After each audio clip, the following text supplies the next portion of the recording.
Hey everyone, welcome to the Get Real podcast. We're so excited that you're with us. Each and every week, we're going to open up God's Word. We're going to have some discussion around what it means to live an intentional life. So let's listen in as we try to get real together. Hi friends, welcome to the Get Real podcast. My name is Lori Arnold, and I'm typically here with my pastor and friend Brandon Ginden, but today he is on vacation. It's his turn. So I get the honor of sitting with and having a conversation with one of our church partners and friends, Mrs. Lee Ann Nutt. Good morning. Yeah, I'm so glad you're here. Thank you. Mm-hmm. So if you have been tuning in, you know that we are in a series about being intentional and sharing our faith in the workplace. And if you haven't caught the past two episodes, I do encourage you to go back and listen. We had some really great guests. They are business owners and they talk about sharing their faith in their business and how they navigate that with dealing with their employees and their family life as well. And today is super special because it's a little bit different. We are still talking about sharing our faith in the workplace, but this is the first guest that we've had whose workplace, she is working at an institution that is a secular environment. And so she's not making all of the rules. So it's a little bit different, as you know, when you don't get to make all the rules and you are a Christian employee at an organization. So won't you tell us a little bit more about yourself, Lee Ann? Okay. Well, thanks, Lori, and hello to everybody. My name's Lee Ann Nutt, and we've been at Real Life for many years now, but we've been in Tomball since 2011, and we came to Tomball so I could go to work at Lone Star College. And I joined Lone Star College then in 2011, and in February 25, I'll celebrate my 10-year anniversary as the president of Lone Star College. Just a little bit about Lone Star, just to kind of set the context for it. Lone Star College is a community college, public institution, funded by taxpayers. So all the rules with Department of Education and all of those things. Yeah. But Lone Star is kind of fabulous in a lot of ways. We are one of the largest community colleges in the country. We have over 90,000 students. Awesome. Every semester. And it's just, that's incredible. My campus is one of 8 colleges in our system, and we serve the community of Tomball. We have about 8,000, 9,000 students each semester, so we have a great impact, just locally, but also nationally because we're just so large. Yeah. And so it's a real honor to be at an institution like Lone Star that's doing amazing work. It's awesome. I don't know if you know that I actually got my associate's degree there. At Tomball or at the... It was Tomball College at the time. Yeah, a long time ago. Yes, a long time ago. But it was a wonderful experience. So awesome. I'm really excited. I don't know that you know this either, but I have been wanting to get together with you to sit and talk. And now we finally get to do that. Now we get to do it in front of everybody. Right? Yes. So I am super thrilled to dig into this a little bit more, just the challenges and how you navigate balancing your faith and your Christian walk and practicing those things out in a secular work environment. How do you do that? Well, it's daily, right? My approach to sharing my faith in the workplace, and especially in higher ed, which is I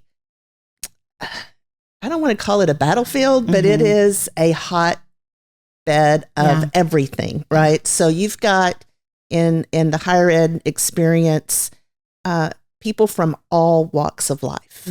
All walks of life. That's exactly why I love it. Yeah. Because we have people from all walks of life. And so I have an opportunity just to be me with a lot of different kinds of people.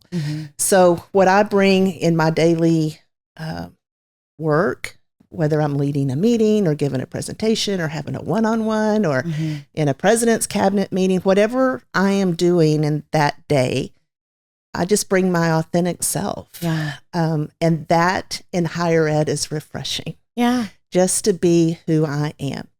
So it's really not a big strategy or anything more complicated than just being genuine and real and authentic. It comes down to that, being that simple. I love that. It's not a light switch that we turn off or on Christianity. I love that you said that it's a daily walk. It's not something that we don't just turn it on. Exactly. And who I am at Real Life, if you saw me at work, it's the same Lee Ann, who's the same Lee Ann out in the community or whatever I'm doing. It's just what you see is what you get. I love that. And I'm able to, because I've had some time at Lone Star, a good long run since 2011, and even in my work prior, I don't make it a secret that I'm a believer and I'm a Christian and that my husband works for Real Life and we go to Real Life. Everybody knows that. Yeah. But I don't use that in a way to make people feel like they can't approach me or that they have to avoid me or they can't be themselves in front of me. So if I want to be my authentic self at work, I want others to be their authentic self as well. Right. And so creating that culture where that can happen. And then what's amazing when that culture exists is that people know if you believe, and they know when they can come to you and say, I got this issue. Yeah. And you just through conversation and awareness and being open and really listening and tuning into people, you know who you can say, hey, let's pray about that. Yeah. Can't do that with everybody. Yeah. But I can with some. And I do when it's appropriate and makes sense to do so. That's something that we talk about all the time is building this relational equity with people in order to have the permission really to speak into their lives. And because that's how trust is built first. I'm so glad you said that, the relational piece, because my leadership style is relational first. Awesome. And so when I hear discipleship making and relationship building, I'm like, gosh, I do that every day. I don't call it discipling at work. But that's kind of what it is, right? But it's just that building that relationship with people so that I have the equity was the word you used, and the credibility to be able then to speak into their lives. I'll tell you a story about a student once. Actually, I've got lots of student stories. Two come to mind. One more recent.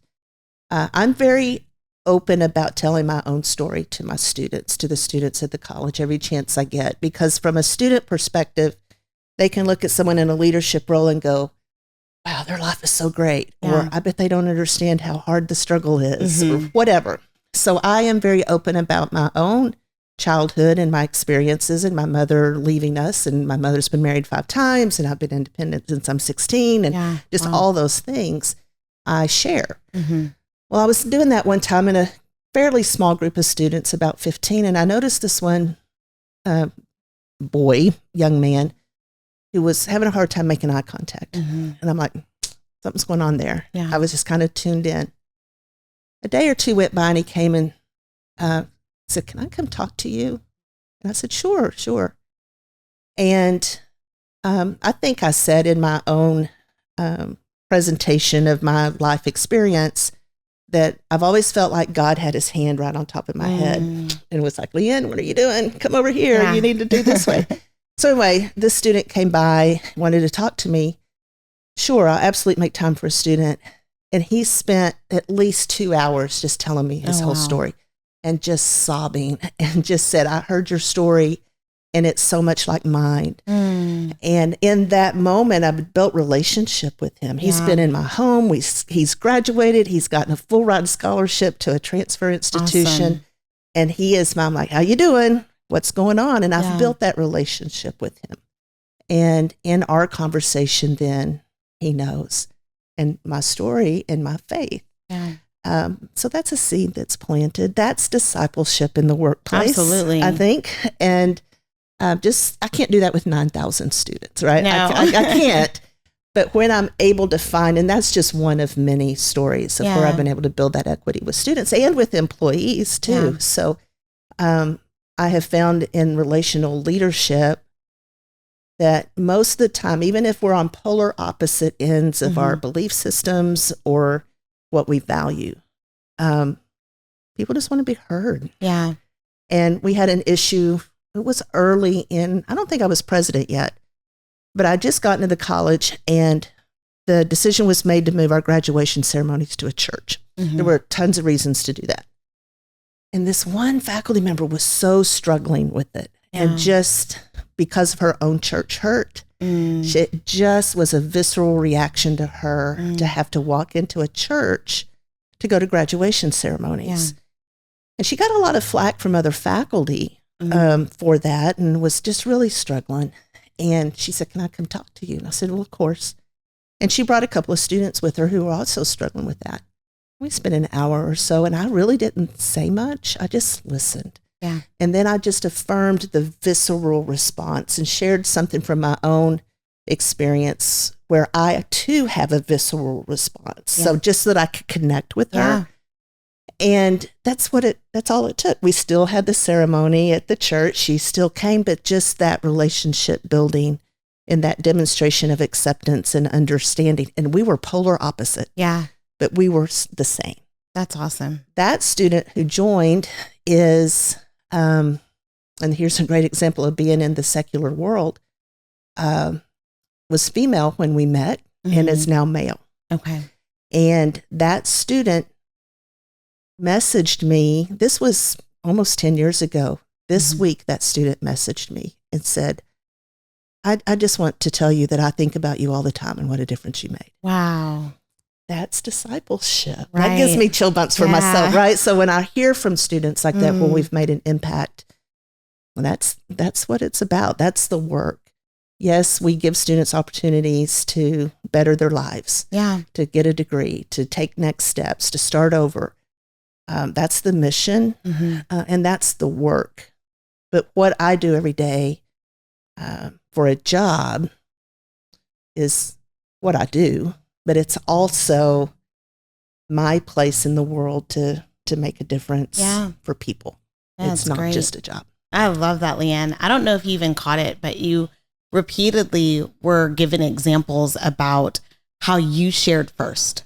You had to share a little bit of yourself first. Yeah, I hadn't caught that. Yeah, and I think that's something that a lot of people don't realize how simple that is. For one, if you just share a bit of your story, your testimony, how that opens up doors for other people to feel like they can share too. It creates this safe environment for sharing. And great point. I love that. Yeah, thanks for pointing that out. Yeah. That willingness to be a little bit vulnerable. Right.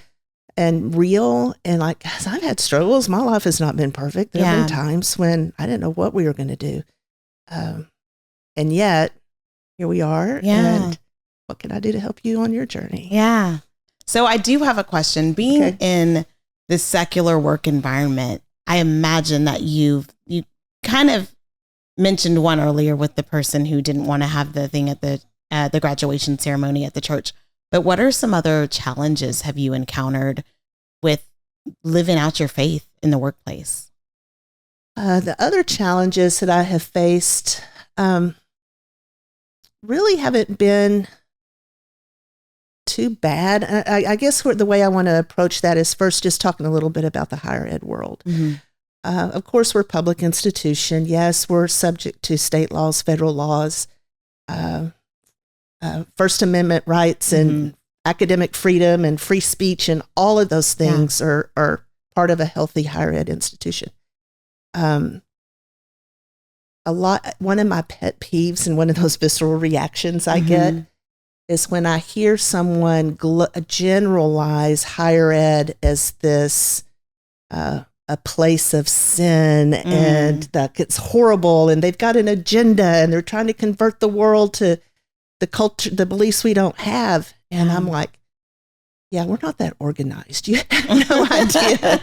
That is so not what we're trying to do. We're just trying to get through the semester. Yeah. So I think there is some misperception about what it's like being in higher ed. Okay. Yes, it is a fact. I can't deny that if you put it on a political spectrum, higher ed people tend to be more liberal leaning, more left leaning. That's yes, you're always going to have that in any organization though. Yeah. And so higher ed kind of has that reputation. And maybe it's just because we're at a community college that's so tied into our community. It's just a place of community. Yeah. It's not a come to us because we have this agenda and we're going to change your beliefs and bring you over into this dark side or whatever. No, what we provide is a place for people to discover who they are. Yeah. It is a time of exploration for students. What do I want to be when I grow up? Do I like this? Do I not like this? I'm going to join this club they seem like my people, but I'm not sure if they're my people. Right. Where do I belong?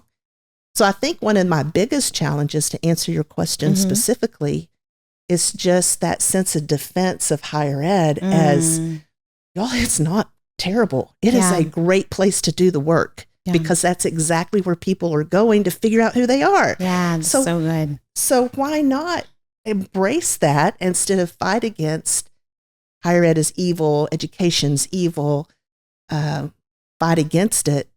Yeah, it's right. It's the mission field. It is. People are ready and looking and desiring something different in their lives. Yeah. So it's all around you. It's all around me. That's every day. Awesome. Yeah. Every day. So the biggest challenge is that misconception, I think, okay, of what higher ed is and isn't. Okay. So what are you talk a lot about relationship. What are some practical things that you have done or that you do in order to build a relationship with those of different faith than you? I don't want to give you a flippant cliche answer, but I just be me. I mean, it's truly just accepting people where they are. Okay. I've got a wonderful faculty member who's Jewish on campus. And when they she'll host events related to the Jewish faith or things in the calendar that they're celebrating. And I'll go. Yeah. I'm going to learn something. She'll teach me something, and I'm open to that and accepting of her and where her walk is. And she's not trying to convert me to be Jewish. Yeah. But that relationship, just showing up, is often one of the most important things I do, and being present and visible. I really try, sometimes my schedule makes it very difficult, but I really try to be present and visible at different events. So we'll have a student organization that's hosting something, and I'll try to show up and support that. I want people to know who I am and know I'm accessible. Yes. And again, I don't want that to sound trite, but it's really that simple. No, it doesn't. I hear it all over everything you're saying. That's exactly what you're doing. People are feeling safe and comfortable enough to come and say, hey, I need to talk to you. Exactly. Or, hi, I'm going through this right now. Can you help me? So that's and even great. When we have problems at the college, we've got a challenge right now that we're dealing with where we've got to do a better job of connecting our budget to our course schedule. That sounds very mundane, but it's a really big deal right now because you've only got so many resources. We can only offer so many classes. Okay. And it's a shift for us that we're having to navigate right now. And this would be true of any time you have change. But anytime the change causes anxiety or like, oh my gosh, what are we doing? And what's it going to do to me? That has to be navigated very strategically and well. Yeah. And so I'm kind of going through that right now. And I think one of the ways where my own authenticity, my own faith shows up is just not being afraid to have that conversation. Yes. Right. Yeah, y'all, this is a problem. Here are the facts. Here's what we can't do any longer. Yeah. Here's my perspective. And in engaging people in the solution instead of just avoiding it or being afraid or not having the courage to say, here's the facts and here's what we've got to do. And frankly, sometimes those conversations are really hard. Yeah. And that's where just personally, my prayer, I'm like, God, I got to say this today. Or how do I tell people this? And I just pray about it or talk to God about it and say, what do I need to do in this situation? Yeah. So from a practical, personal perspective, what folks out there don't see is that preparation, the way I prepare myself to walk into those situations. And sometimes I've always struggled with this, even when I was younger in my faith. It's like, does God really care that I've got a budget problem? Yeah. Like, just deal with it. I have bigger things. Go deal with it. So, but then I remember God said, come all things, bring all things to me. And so I try to remember that and rely on that. Yeah. But I still go like, God doesn't care about this. Why would he care about this issue? Yeah. Then I remember, he does. Yeah. It shows our dependence on him too. I think that's great. I want to know if you have anything. There's so many people that I know that are listening that aren't business owners, that aren't able to necessarily control their environment and all the rules and all the things. What is something to encourage them with, whether it be through building relationship? Because I know that's a lot of what you do. That's what I'm hearing all over everything you're saying. What are some practical things, or give them a final word of encouragement in their situation? Oh, the pressured one final word of encouragement. So I think what comes to mind, Lori, is, and I'll use a real example of what I mean when I say this. Just because something happens that's beyond our control, or we have to live and work or operate within a set of parameters that, like, man, I wish that was different. Yeah. Those parameters and those rules, those policies, those new laws that come out have nothing on us as human beings who are decent people. So for example, and I think this will help make that make sense. State of Texas passed a law last legislative session, Senate Bill 17, which prevented and had a lot of teeth in the bill that colleges and universities could not have diversity, equity, and inclusion offices. We couldn't have people responsible for promoting diversity, equity, inclusion stuff. And it's a big bill. I won't go into all the details, but that sets the context. Yeah. And of course, a lot of work had gone into making sure all of our students belong, making sure that everybody is welcome and that we close gaps in education attainment. A lot of work has gone into that. And this bill comes through and it's like, oh, so what do we do now? Yeah. And my message to our campus was, look, we've got this bill that we have to work with in, but nothing in that bill prevents us from being decent people and doing the right thing. Yeah. So we'll live within the confines of the law. Yeah. But when we deal one-on-one, when we deal with our students, when we build relationships with our students, the bill doesn't prevent us from doing that. Yeah. And that's what I have to remember and try to encourage everybody to remember is we're decent people doing the right thing. Yeah. Regardless of what the policy says. I think that's great. I think it reminds me of Jesus, and he approached people and let people come to him that were so different from him that society said he shouldn't talk to, he shouldn't speak to, he shouldn't touch. And he did it anyway. You know, and he wasn't afraid. And you mentioned being bold. And I see that not just in your conversation about business, but even in relationship and welcoming those who may not look like you, have the same background as you. And that is something that I believe we should all strive to do as Christ followers, because that's what he did. That's what he does. Did. Yeah, exactly. So I'm so grateful for you being here and just getting to sit with you and hear more from you. I could go on forever with you here. Well, thank you. This was fun. Yeah. Thanks so much for being here. You're welcome. Like I said earlier, if you have not checked out any of the other episodes, if this is your first time tuning into the Get Real podcast, thank you for joining us. Please go back and listen to the other episodes from all of our other friends. And we are just excited to be here. And hopefully you learned something today that can encourage you and help you in your walk with Christ as you continue to live it out for him. We'll see y'all next week. Hey, thanks for joining us on the Get Real podcast today. My hope each and every week is that you're able to take the content, apply it to your life, that it becomes more of who you are and less of what you do, and that we live an intentional life together. If you're interested in supporting the work of ministry here at Real Life Texas, we'd like to invite you to do that by going to reallifetexas.org/give and supporting us today.